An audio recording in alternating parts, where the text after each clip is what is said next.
Hello and welcome to ERP for Students, briefly explained.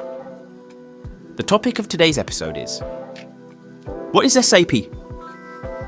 SAP is a software company that was founded in 1972 by 5 former IBM employees in Weinheim, Germany, and is now based in Walldorf, Germany. One of the founders, Dietmar Hopp, is perhaps known today as a patron of a German football club, TSG 1899 Hoffenheim.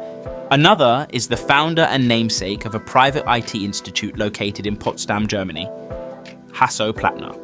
In terms of sales, SAP is the largest European and the third largest software company in the world. The focus of SAP's activities is on developing solutions for handling various business processes that occur in companies. These include, for example, the areas of sales, production, logistics, accounting, human resources, and many, many more. SAP currently more than 400,000 customers in 180 countries worldwide. SAP customers generate around 80% of the global trade volume, and almost 100 of the 100 largest companies in the world are SAP customers. When it was founded, SAP meant System Analysis Program Development, and today it is an acronym for Systems, Applications and Products.